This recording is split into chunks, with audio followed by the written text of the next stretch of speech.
Bonjour mesdames, messieurs, je suis le professeur Normand Cornette, critique d'art, commissaire, spécialiste des rapports entre l'esthétique et la spiritualité, donc les arts et la spiritualité, avec notre invité spécial, Annie Sen, Bonjour. devant l'œuvre de Kim Pov-Hep.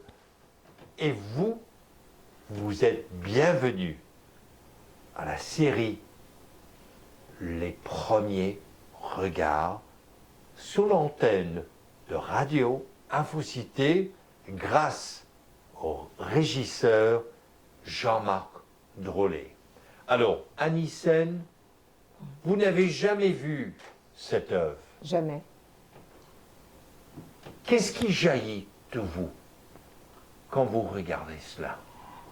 A priori, au premier abord, je dirais que je suis en train de vivre le film d'une vie et d'une histoire, l'histoire d'un pays sur laquelle apparaît une dévastation. Donc, c'est-à-dire le survol d'une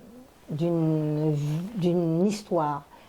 Là, a priori, je vois directement des guerriers, un guerrier qui vient dévaster un lieu.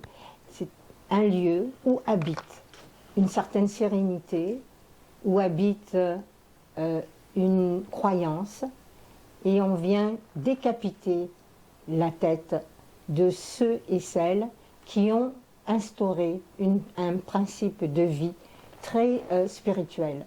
Et de là, il y a une lutte, voilà. Lorsque vous voyez ce manteau rouge, j'ai l'impression qu'il s'agit de personnes qui s'autorisent le droit de conquérir cet endroit. Et là, pour cela, il y a tout un tumulte, il y a tout un circuit, il y a toute je dirais, un cyclone. Ouais, c'est comme un cyclone. Ce cyclone étant tellement dur à avaler, qui signalise une façon de pouvoir s'accaparer des habitants. Quand vous regardez cette tête-là, ici, là, il y a une tête, on a l'impression qu'on coupe la tête de ce peuple, parce que c'est quand même un visage que je vois. Vous regardez le sang qui coule, on continue et on s'attaque à une certaine, on va dire, effigie qui est le soleil. Le soleil qui est là, donc on vient obscurcir ce soleil grâce à cette hache-là qui est juste là et qui vient carrément attaquer l'œil de ce pays, c'est-à-dire le cœur du pays. Lorsqu'on vous enlève le droit de regard, c'est-à-dire le droit d'expression, et là c'est tout un circuit, donc c'est-à-dire on envahit directement les saveurs de ce pays qui jouit d'une certaine sérénité. Lorsque je regarde ici la tête de ce guerrier, peut-être, j'appellerais ça un guerrier qui vient. Pourtant le rouge, ça accroche.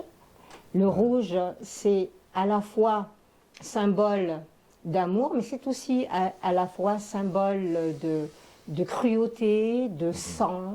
Vous savez, c'est comme si c'est le sang c'est le sceau du sang de celui qui veut détruire, donc qui veut imposer ses règles.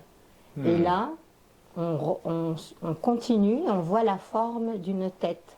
Et lui, cette présence, est en train directement, ça devient son adversaire en fait. Il devient directement un précurseur de tuerie.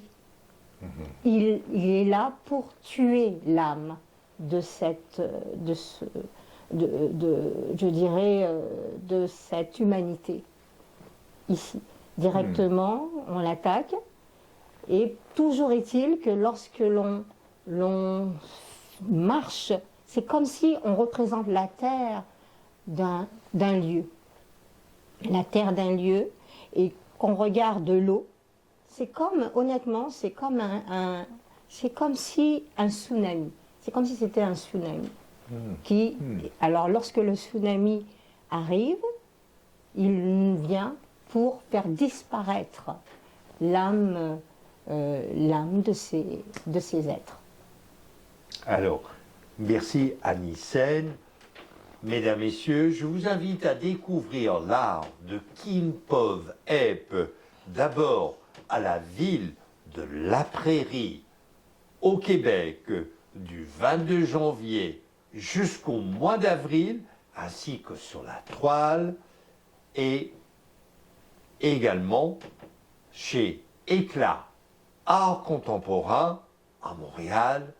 Je suis le professeur Normand Cornette et vous êtes à l'antenne de Radio Infocité.